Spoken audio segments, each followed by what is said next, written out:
here to show you how to install Vikings Indian Scout Universal Warrior saddlebags in large size.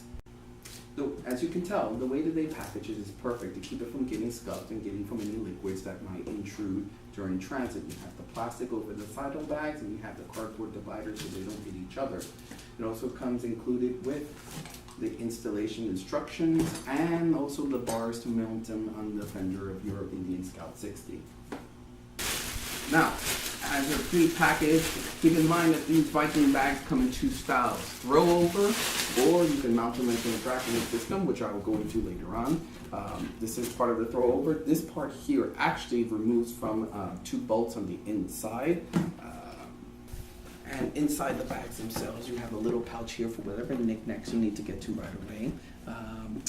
As I mentioned before, the throw overs can be removed. There are two little widgets here that are affixed to bolts that will come out, leaving two holes behind, but in order to cover the holes, you do have these rubber grommets. Regardless of what system that you use to mount this Viking bag onto your bicycle, there are four things. Pause. Ready? Regardless of the method that you decide to use in order to mount these Viking bag.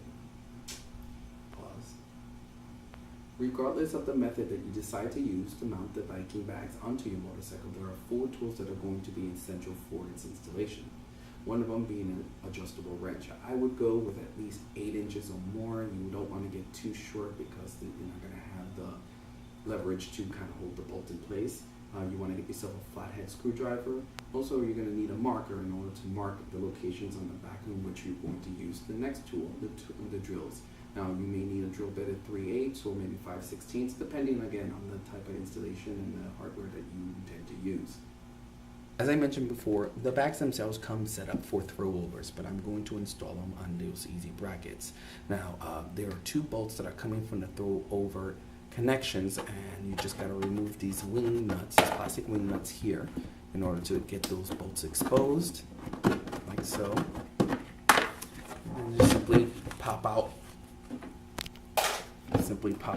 the throw overs, and they come off. As you can see, the two bolts are there.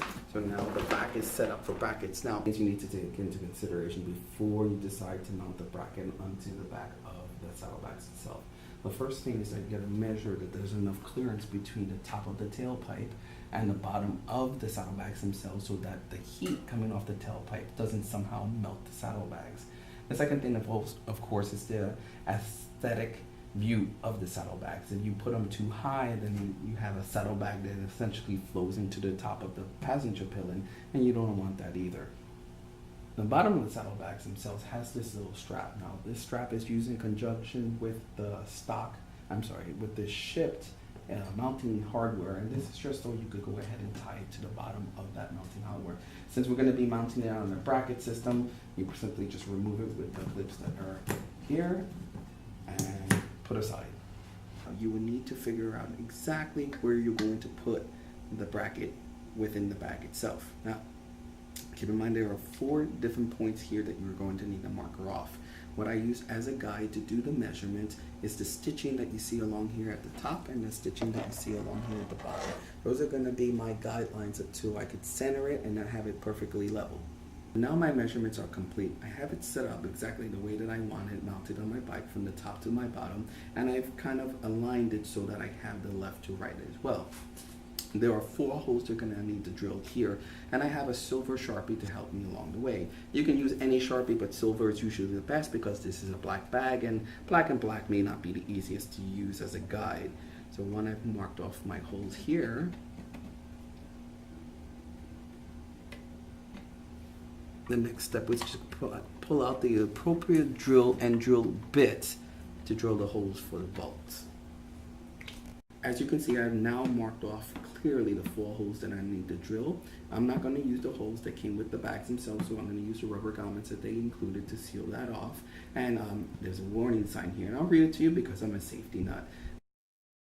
They're saying not to put more than 11 pounds in each of the bags, and make sure that when you do put in stuff in the bags that you distribute the weight equally from side to side. You want to use the brackets properly, obviously, and make sure that the fasteners that come along with it are also in place regardless of how you install it. Regardless of what system that you use in order to mount this to your bike, you're still going to need to drill 4 holes. Now, the drill bit itself depends on the mounting system that you use. Either which way, I'll always start off with a smaller drill bit to drill some pilot holes here.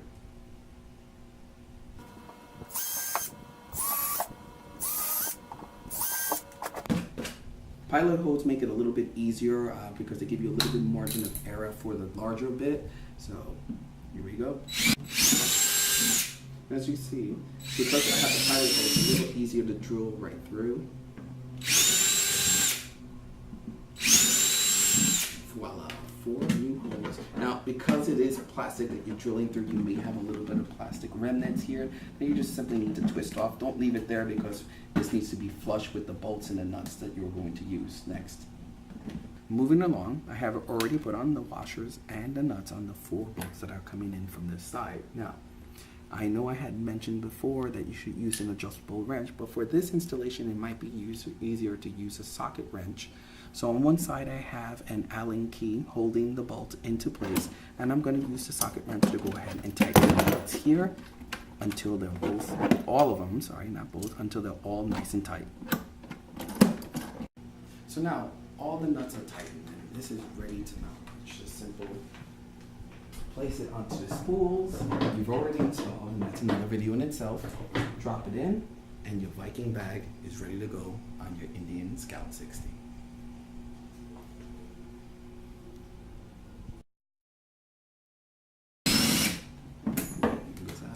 I'm gonna film that shit. Moving along, I have already put on the applicable washers and nuts. I shouldn't even use that word. Cut. Yeah, I know. I don't know why you're using applicable. So now I have tightened all the bolts and all the nuts. Actually, you know what? You need to tighten the nuts, not the bolts.